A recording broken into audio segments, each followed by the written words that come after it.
Hermanos, este pasaje que pues muy seguramente muchos de nosotros lo hemos leído varias veces en nuestra vida. Sin embargo, cada vez que leemos un pasaje que ya hemos leído en veces anteriores, y si lo hacemos en oración y lo hacemos con el ánimo de aprender más de Dios, hermanos, la palabra de Dios es tan profunda y tan rica que encontramos nuevas facetas, algunas cosas que no habíamos entendido, aunque las hayamos repetido y leído toda nuestra vida.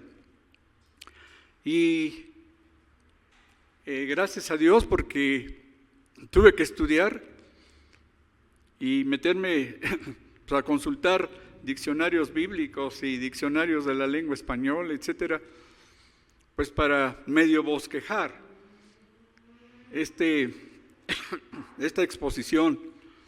Y yo les digo, hermanos, y los animo a que se preparen ustedes. Aunque no sean pastores, no sean ancianos, preparen lecciones de la Biblia. Tomen un cuaderno, si no tienen diccionario bíblico, si no tienen concordancia bíblica en sus casas, pues adquieran una y pónganse, aunque sea un versículo, hermanos, métanse en las profundidades, no nada más naden por encimita, métanse, hermanos, van a ver qué bendición, hermanos. Aquí la palabra de Dios nos dice en el capítulo 3 de Juan que había un hombre de los fariseos que se llamaba Nicodemo, un principal entre los judíos. Y bueno, si lo leemos así por encima, pues, ¿qué nos dice? Pues sí, nos dice algo. Tal vez no nos diga nada porque es un hombre que vivió hace más de 20 siglos, de un grupo que desapareció hace muchos siglos, que fueron los fariseos, y que pues sí, fue un hombre importante entre los judíos, pero bueno, ¿qué tiene que ver con usted, conmigo, ahora en pleno siglo XXI? Parece que nada, ¿verdad? Pero hermanos, como se trata de la palabra de Dios, y se trata de que al leer la palabra de Dios, tenemos que hacerlo con mucho cuidado, con mucho esmero. Y yo lo digo, por ejemplo, para los que son estudiantes o los que han pasado por la universidad o alguna escuela. ¿No es cierto que cuando vamos a preparar un examen, nos metemos lo más que se pueda para tratar de entender la materia que estamos tratando de preparar y para aprobar esa materia? Y eso que estamos leyendo, estudiando, conocimientos que a lo mejor van a ser útiles en nuestra vida, pero solamente en esta vida. Pero hermanos, la palabra de Dios es para la eternidad y traerá consecuencias no nada más en esta vida, sino para toda la eternidad de nuestras vidas. Así que, hermanos, creo que es bueno que nos apliquemos y que escudriñemos.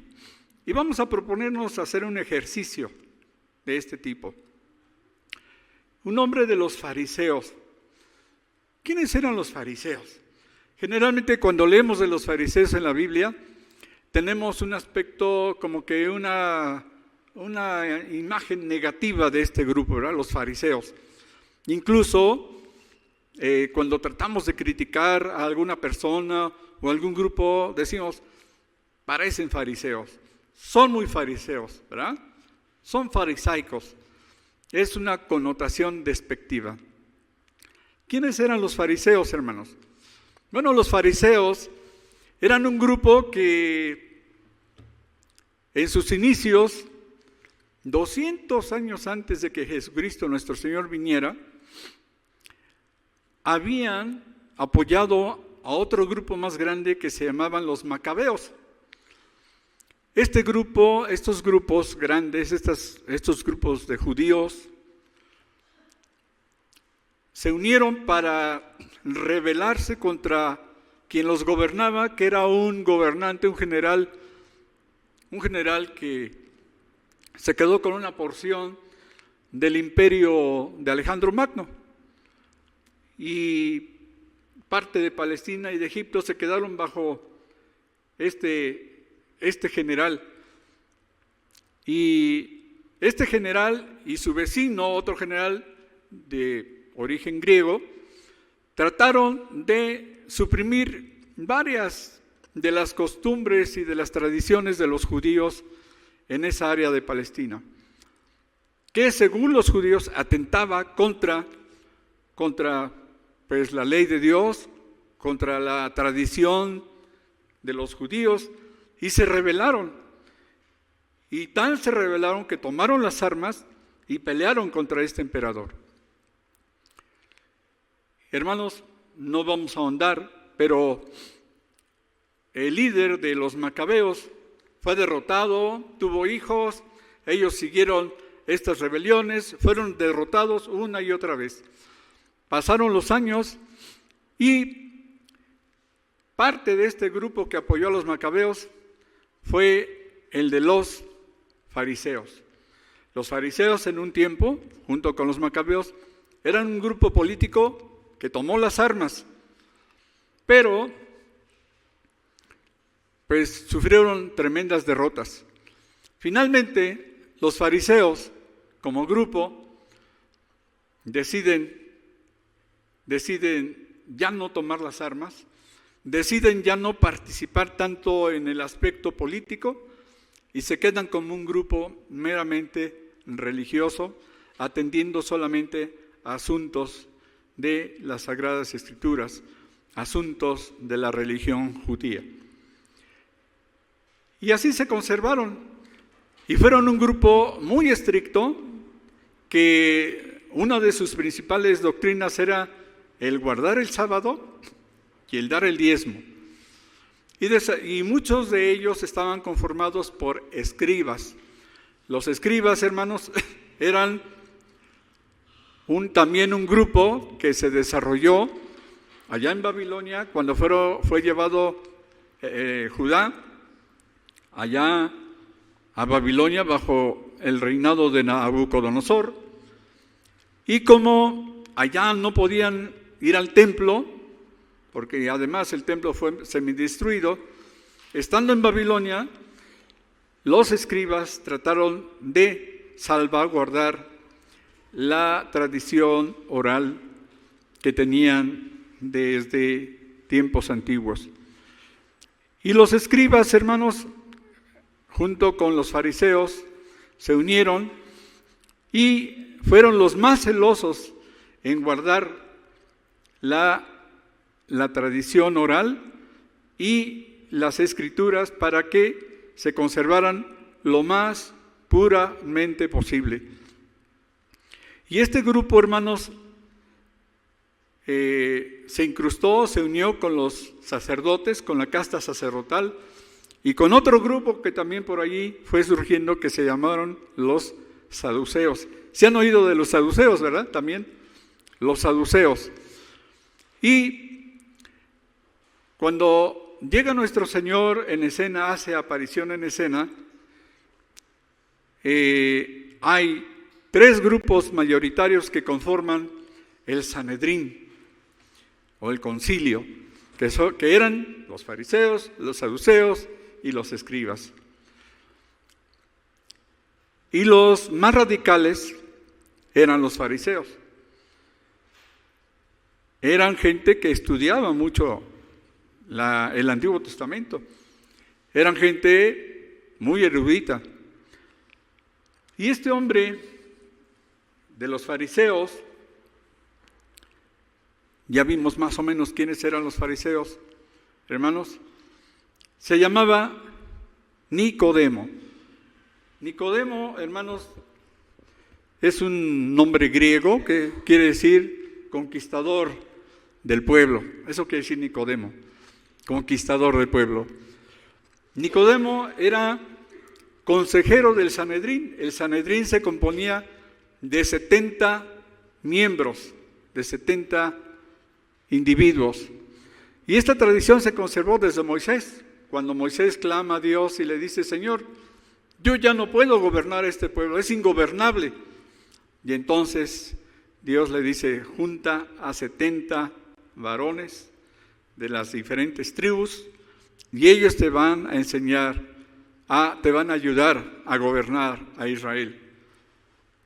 Y esta tradición del número de los 70 se conserva a través de los siglos entre los judíos, y ese concilio, o Sanedrín, estaba compuesto por 70 personas, por 70 individuos, entre la casta sacerdotal, entre fariseos, saduceos y escribas.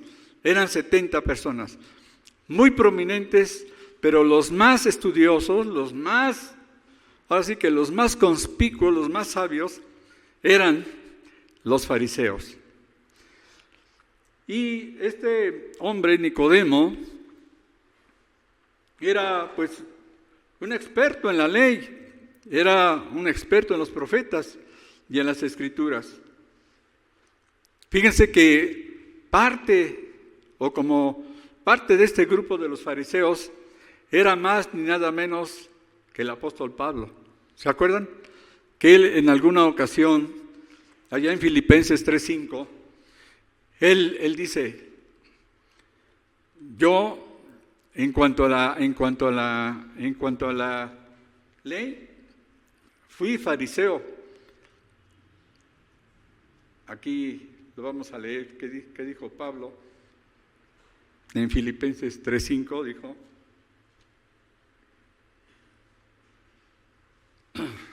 dice aquí, circuncidado. Pablo está hablando de sí mismo y está diciendo qué tipo de persona era.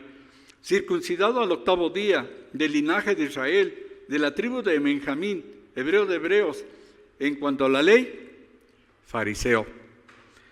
O sea, él estaba, cuando uno era cristiano, estaba muy orgulloso de ser fariseo, porque eran supuestamente los hombres más expertos en las escrituras. Eran, vamos a decir, los intelectuales del pueblo de Israel. Era la crema innata de la intelectualidad judía, hermanos. Y ese era Nicodemo. Era un hombre preparado, muy preparado, pero también les daba posición social. Era un hombre seguramente de familia que tenía recursos, porque pues no eran pobres, eran gente que tenía recursos.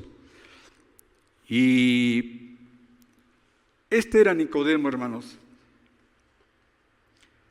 Este hombre, Nicodemo, llega ante el Señor, tal vez un tanto arrogante, tal vez bien vestido. Fue de noche, pero fue como él era un representante del Sanedrín, hermanos.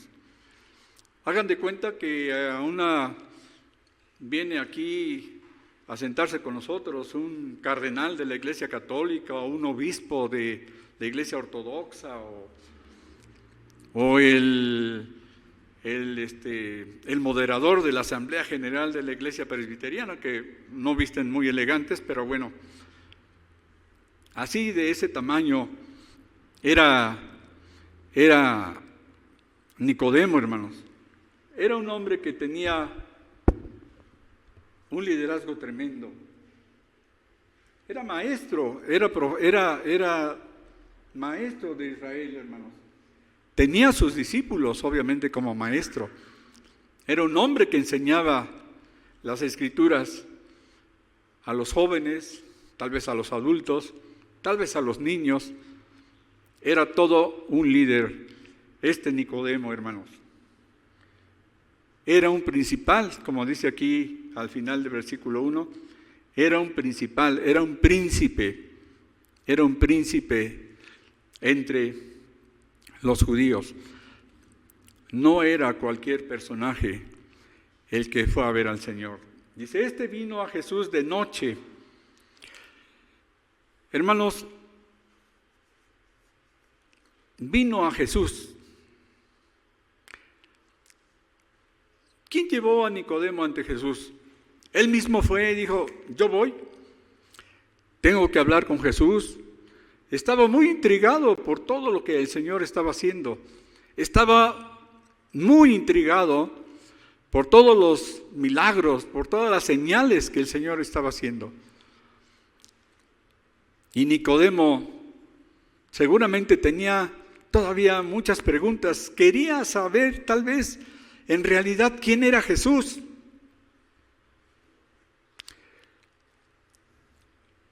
Hermanos, si atendemos a lo que nos dice Juan 6:44, y Juan 6:44 nos dice así: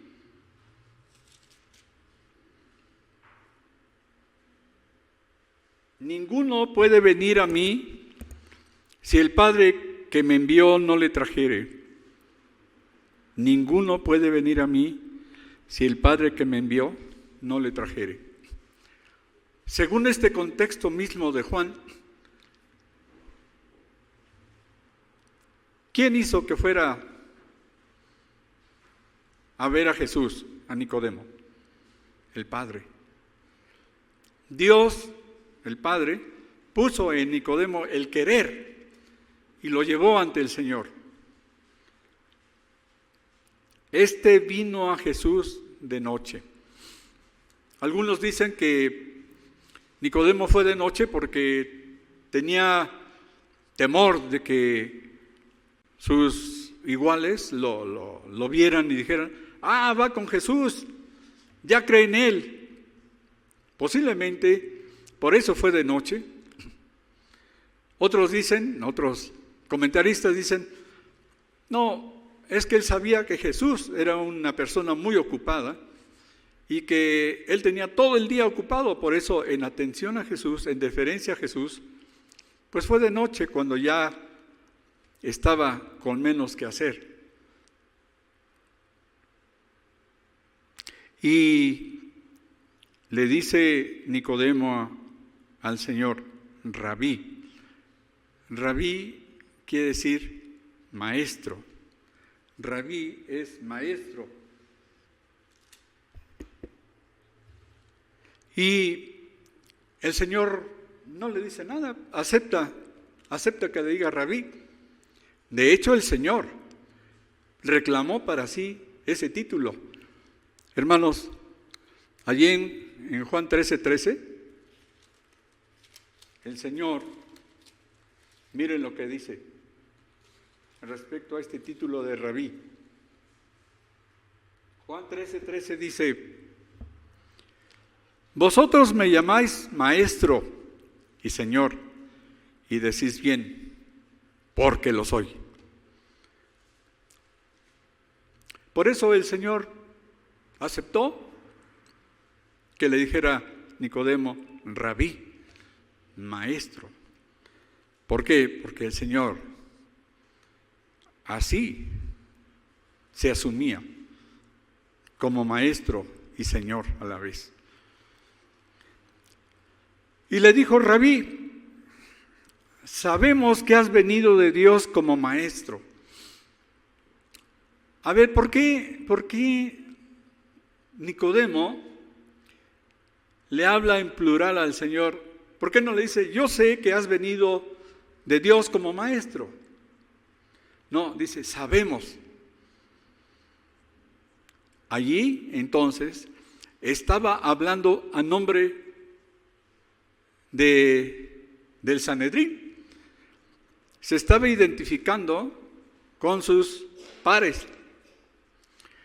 En otras palabras, Señor, en el Sanedrín sabemos que has venido de Dios como maestro. porque nadie puede hacer estas señales que tú haces si no está Dios con él. La gran pregunta es, ¿por qué, si sus congéneres del Sanedrín sabían que había venido de Dios como maestro, por qué no lo aceptaban? ¿Por qué lo querían matar? Aquí el pastor nos ha repetido varias veces en los sermones que lleva sobre Juan, ustedes lo recordarán, que no solamente los fariseos, sino todo el Sanedrín, los sacerdotes, los fariseos, los escribas, los saduceos, le ponían trampas al Señor, con el fin de hacerlo caer y tomar como pretexto para deshacerse de él. Pero entonces, si sabían que o sospechaban que había venido de parte de Dios, la gran pregunta es, ¿por qué no lo aceptaban si lo sabían? La respuesta sería, porque había maldad en el corazón de estos hombres, que eran maestros de la Biblia, del Antiguo Testamento, que eran los dirigentes, eran los que estaban en el templo y eran los que oficiaban y los que tenían el orden de los cultos, y etcétera. Esos hombres tenían envidia de Jesús y no lo querían. Muchos lo aborrecían, pero en el fondo sabían que si Dios no estaba con él, no podría hacer esos milagros o esas señales. Porque nadie puede hacer estas señales que tú haces si no está Dios con él. Ahora, si leemos los 2 capítulos anteriores de Juan, hermanos, no hay muchas señales que en estos 2 capítulos Jesús había hecho. Apenas podemos ver la gran señal que hizo en las bodas de Caná, cuando el Señor convierte el agua en vino.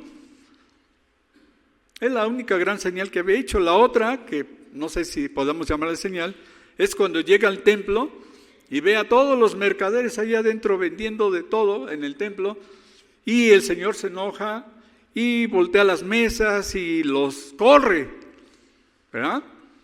Y los discípulos se acuerdan y dicen, de aquella parte donde dice, el celo de tu casa me consume. Pero no nos describen más señales en este capítulo, salvo en el versículo 23 del capítulo 2 nos dice, estando en Jerusalén en la fiesta de la Pascua, muchos creyeron en su nombre, viendo las señales que hacía. O sea que el Señor estaba haciendo muchas cosas, muchos milagros, pero que no se anotan aquí, hermanos. Y Juan mismo nos da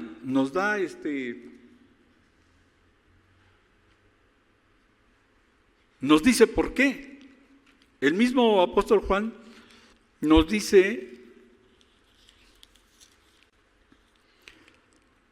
en Juan 20:30 dice, hizo además Jesús muchas otras señales en presencia de sus discípulos, las cuales no están escritas en este libro. O sea que el Señor hizo cientos, miles, millares de señales, millares de milagros, pero como dice el mismo apóstol Juan al último, hay también otras muchas cosas que hizo Jesús, las cuales si se escribieran una por una, pienso que ni aún en el mundo cabrían los libros que se habrían de escribir. O sea, Juan ahí nos aclara que aquí solamente están escritos aquellos milagros que él consideró tal vez los más importantes o los escogió al azar, el Espíritu Santo lo inspiró para poner unos cuantos milagros nada más. Pero no puso todos los milagros todas las señales que el Señor había hecho.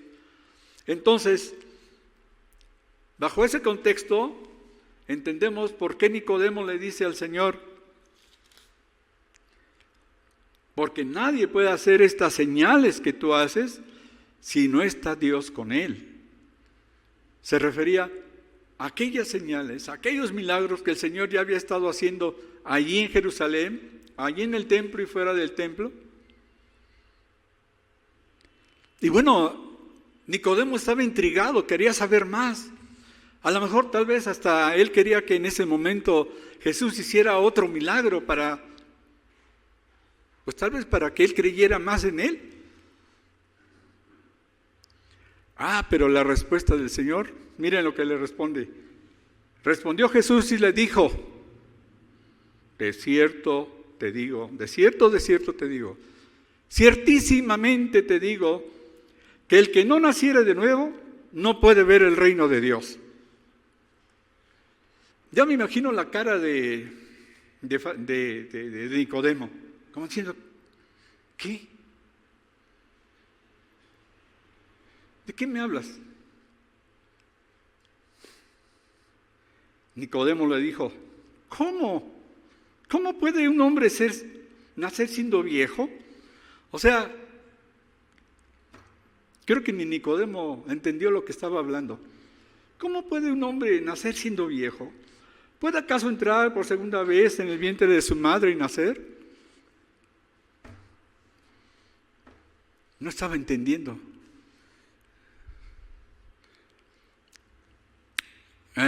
Como dicen los muchachos hoy, sacó de onda a Nicodemo, ¿no? Y respondió Jesús y le volvió a decir: de cierto te digo, que el que no naciere de agua y del Espíritu no puede entrar al reino de Dios. O sea, el que no naciere de nuevo, el que no naciere de agua y del Espíritu, no puede ni ver ni entrar al reino de Dios. Cero.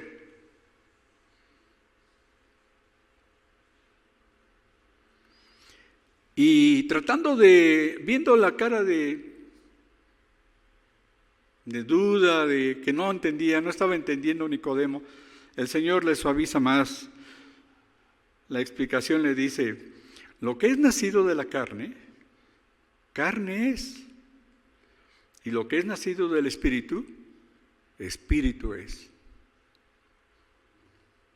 No te maravilles de que te dije: os es necesario nacer de nuevo. Aquí el Señor cambia también: no te maravilles, y luego habla en plural, os es necesario. Se lo estaba diciendo a él y a todos sus congéneres, a todos los del Sanedrín. A ver, tú y todos tus compañeros del Sanedrín, ¿les es necesario nacer de nuevo? Y luego el versículo 8, que dice: el viento sopla de donde quiere y oye su sonido, mas ni sabes de dónde viene ni a dónde va. Así es todo aquel que es nacido del Espíritu. Es como un misterio para el ser humano. Y es porque no es una obra humana, hermanos. Nacer del Espíritu, nacer de nuevo, no es algo que esté en nosotros realizarlo. Y respondió Nicodemo y le dijo otra vez: ¿cómo? ¿Cómo puede hacerse esto? Ahí sí Nicodemo ya entró como una crisis, diciendo: a ver, explícame. ¿Cómo puedo hacer esto? ¿Cómo puedo nacer de nuevo? ¿Cómo podemos nacer de nuevo? Y el Señor le responde de una manera tal vez irónica y le dice: ¿eres tú maestro de Israel y no sabes? Tú das clases en las sinagogas, eres consejero ahí en el Sanedrín, eres un experto en la ley, en las escrituras, y no sabes. Yo creo que allí el Señor hizo a Nicodemo sentirse como un gusano, un absoluto ignorante.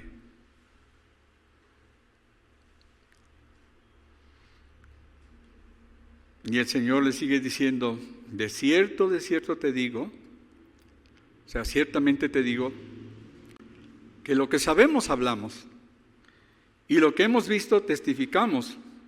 Es decir, el Señor allí está hablando de Él y sus discípulos. Está hablando de los discípulos de Juan el Bautista y sus discípulos. Lo que sabemos hablamos. Le está diciendo, nosotros, Juan y yo y sus discípulos y mis discípulos, de lo que sabemos hablamos y de lo que hemos visto testificamos. Y le dice a Nicodemo, y ustedes el Sanedrín, tú y el Sanedrín, no reciben nuestro testimonio. Están en incredulidad. Y luego le vuelve a decir, si te he dicho cosas terrenales, si os he dicho cosas terrenales, no creéis. ¿Cómo creeréis si os dijere las celestiales? O sea, en otras palabras, si a ti, Nicodemo, o a ustedes les estoy diciendo el ABC, ¿cómo van a entender si les explico más? Si no entiendes el ABC de nacer de nuevo. Y el Señor, a partir de aquí, sigue hablando y da toda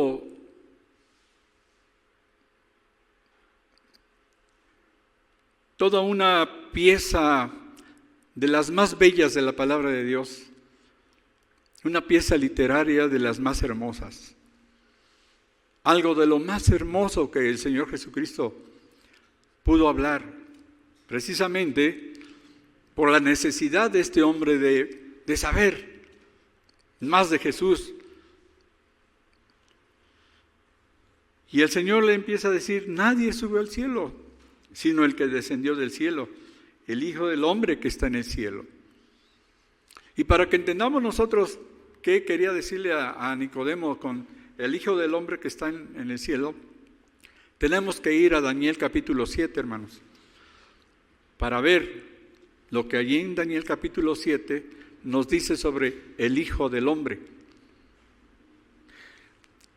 Porque, hermanos, vuelvo al punto, es necesario que vayamos entendiendo todos los conceptos que leemos. Yo les voy a decir, por ejemplo, en mi caso, yo leía el Hijo del Hombre y bueno, de alguna manera pues, se refiere al mismo Jesús, pero nunca, ya tiene tiempo que me ocupé de esto, pero antes había yo dicho, a ver, ¿por qué el Señor Jesús se dijo a sí mismo el Hijo del Hombre? ¿De dónde saca esto el Señor?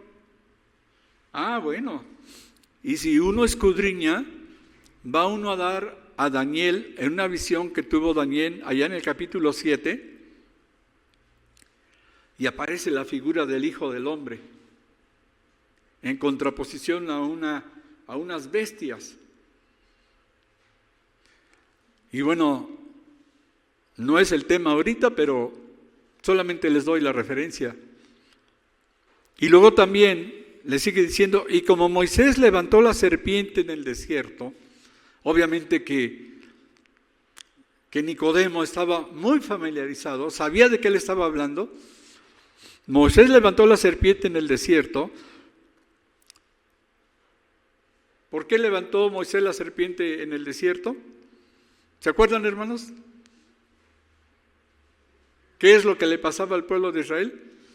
Que cuando lo mordía una serpiente, cualquier hombre o mujer que viera a esa serpiente que había levantado, era una serpiente de metal, que había levantado Moisés, Todos los que vieran a la serpiente no morirían.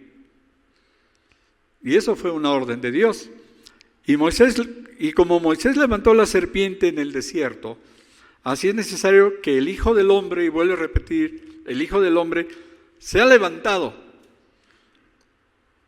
para que todo aquel que en él cree no se pierda, mas tenga vida eterna. Estaba hablando de sí mismo, ¿verdad? Cómo tenía que ser levantado en la cruz y morir. Ya le estaba soltando información el Señor a Nicodemo.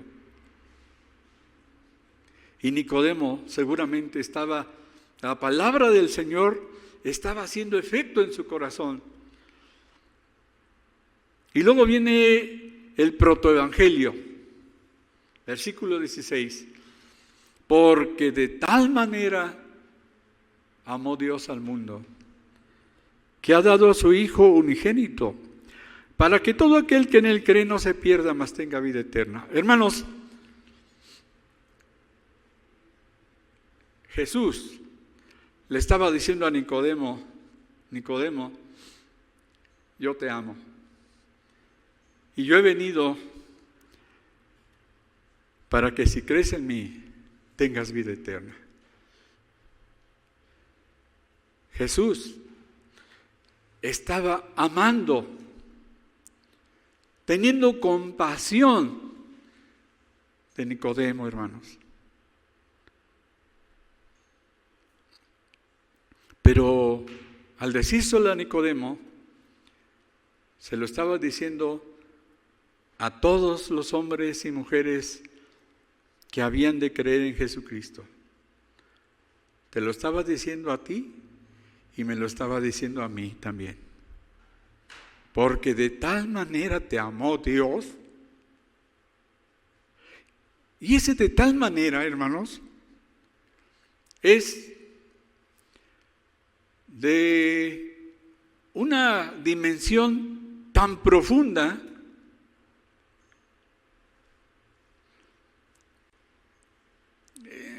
que humanamente no lo podemos explicar. De tal manera nos amó Dios. Y obviamente lo entendemos a través de las Escrituras, cuando el Señor voluntariamente entrega su vida por ti y por mí, y por Nicodemo.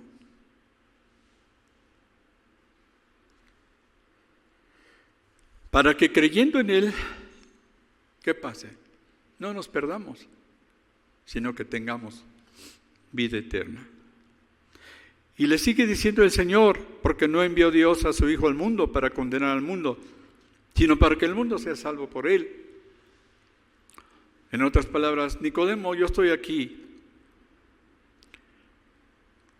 no para condenarte, sino que para que tú seas salvo por medio de mí. El que en Él cree, si tú crees en mí, no serás condenado. Pero si no crees, ya has sido condenado, porque no has creído en el nombre del unigénito Hijo de Dios, el que te está hablando a ti. Y esta es la condenación, y esta será tu condenación, le estaba diciendo a Nicodemo, que la luz que soy yo y que estoy enfrente de ti, vine a este mundo. Y los hombres, si tú amas más las tinieblas, y los hombres amaron más las tinieblas que la luz. Ojalá, Nicodemo, tú no ames más las tinieblas que a la luz, no ames más al mundo que a mí. ¿Por qué? Porque tus obras sean malas. Hermanos, no sé ustedes, pero en mi vida hubo toda una época hasta los 17 años, cuando lo menos que quería era venir a la iglesia. Y si yo venía porque me traían mis papás. Pero yo no quería venir, no me gustaba. Yo quería jugar fútbol, yo quería estar en el billar, quería, no sé. Pero en la iglesia, no, por favor. Y yo no quería venir porque me decían, ay, el pastor o los hermanos me van a prohibir que yo haga esto, aquello, más aquello. Y yo sabía que algunas de las cosas que yo hacía y que yo practicaba, pues sí estaban mal. No me iban a aplaudir que yo ya fumaba una cajetilla diaria de cigarros. Ni mi papá ni mi mamá sabían. Pero a mí me gustaba fumar. Y no quería venir a la iglesia porque, ¿qué tal algún hermano me vio fumando por ahí y me va a reprender? Y no. O yo era muy mal hablado, hermanos. Le ganaba a todos mis amiguitos a decir groserías y majaderías y hablar en doble sentido. Y me gustaba hablar de esa manera. Yo decía, en la iglesia son muy mojigatos, todos hablan, no dicen groserías, y a mí me gusta decir groserías. Entonces me sentía incómodo. No quería yo venir a la iglesia. ¿Por qué? Porque mis obras eran malas. Hermanos, cuando practicamos el pecado, no nos queremos acercar a Dios. Podemos estar físicamente aquí o allá en otro lugar donde se hable de Dios, pero nuestro corazón está lejos. Por eso el Señor dijo, porque todo aquel que hace lo malo, aborrece la luz. Y no viene a la luz para que sus obras no sean reprendidas.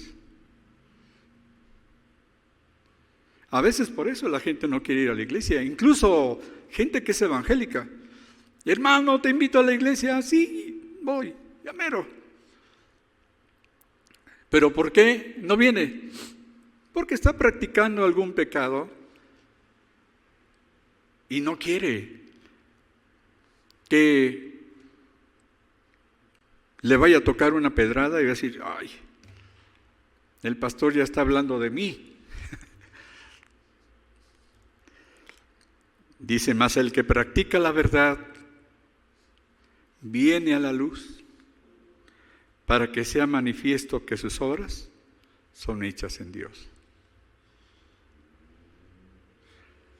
Cuando eres transparente en todas partes delante de Dios, y aunque cometas un error, un pecado, y te das cuenta y ahí le confiesas y le pides perdón, no hay ningún problema en que nos acerquemos, hermanos, a la luz, a Dios, para que nuestras obras sean hechas manifiestas. Pero cuando no, tratamos de esconder. Y entre más escondamos, cualquier día van a salir a la luz. Así que es mejor que le pidamos perdón a Dios y nos pongamos a cuentas con Él antes de que esas obras que hacemos en las tinieblas, Dios las exhiba. Hermanos, el punto fino de esta conversación que tuvo el Señor Jesús con Nicodemo, el punto fino está en: tienes que nacer de nuevo. En teología, a esta acción de Dios se le llama la transformación,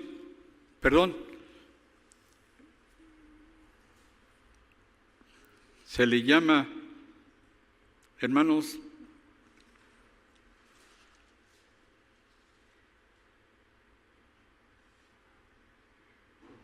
la regeneración, Teológicamente al nuevo nacimiento se le conoce, se le concibe, se le clasifica como la regeneración. Hermanos, y la regeneración solamente la da Dios. Y en la regeneración no interviene ningún aspecto humano. Es una obra totalmente divina. La regeneración, hermanos, es una obra divina de la soberana gracia de Dios en aquellos que son llamados. Hermanos, nadie puede ayudarle a Dios a ser regenerado. Es una obra que solamente el Señor ha de hacer en el corazón de nosotros. Y la regeneración es un nuevo nacimiento, hermanos, literalmente un nuevo nacimiento espiritual. Dios nos da un nuevo corazón. Dios nos hace literalmente, espiritualmente hablando, nuevas personas, hermanos. Por eso dice, como dice allí en Efesios, en Filipenses,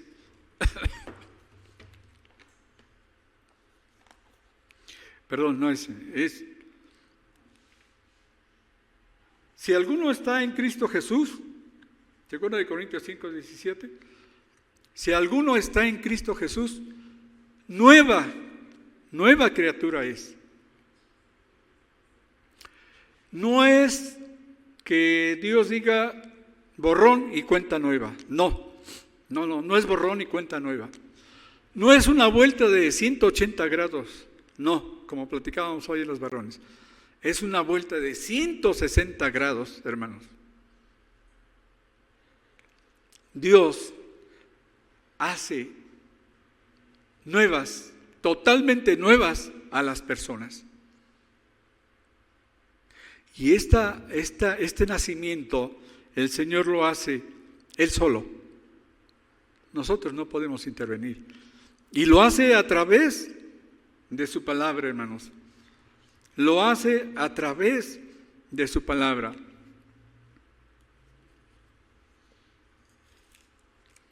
Siendo renacidos, dice Pedro 1:23, siendo renacidos no de simiente corruptible, sino incorruptible, por la palabra de Dios que vive y permanece para siempre. Hermanos, es la palabra de Dios. Es la palabra de Dios que es incorruptible, la única que nos puede regenerar, que nos puede hacer nacer de nuevo. Y hermanos, quiera Dios que todos los que estamos aquí, todos los que están en casa, hayan ya experimentado ese nuevo nacimiento en Cristo, esa regeneración en Cristo. Y no confundamos la regeneración con la santificación, hermanos. La regeneración es un acto de Dios que se da en un instante. Así como cuando nacemos. No nacemos en un proceso de 2, 3 semanas, un mes. Nacemos en un ratito. También el Espíritu Santo nos regenera en un momento, en un instante, pero nuestro desarrollo es para toda la vida. Nuestra santificación es para toda la vida, hermanos. Hermanos, la gran lección que nos da el Señor Jesucristo en su palabra, de esta entrevista, de este diálogo entre el Señor y Nicodemo, es que ningún ser humano puede entrar al reino de los cielos si no es que antes experimenta el nuevo nacimiento. Hermanos, quiera el Señor que todos los que estamos aquí y los que están allá en casa hayamos ya experimentado ese nuevo nacimiento, hermanos. Y si tú sientes que aún no lo has experimentado, es momento de que acudas al Señor y le pidas que te haga una nueva persona. Hermanos, vamos a orar. Te damos gracias, Padre Santo, porque de tal manera nos amaste que viniste a morir por nosotros. Y Señor, no merecemos absolutamente nada más que el pago de nuestros pecados, de nuestros delitos y pecados. Pero gracias, Señor, porque viniste a morir en la cruz por nosotros. Gracias por tu inmenso amor. Y gracias, Señor, porque tú nos haces renacer a través de tu palabra que es incorruptible. Bendice a todos mis hermanos. Tú conoces el corazón de cada uno de ellos. Señor, quienes ya hayan renacido en ti, ayúdalos, fortalécelos, guíalos para que ellos y yo y todos podamos seguir creciendo y desarrollándonos en nuestra vida cristiana. Pero si hay alguno que todavía no experimenta este nuevo nacimiento, derrama tu gracia y tu amor para con esa persona. Pues te lo pedimos y te lo suplicamos en el nombre de Cristo, nuestro Señor. Amén.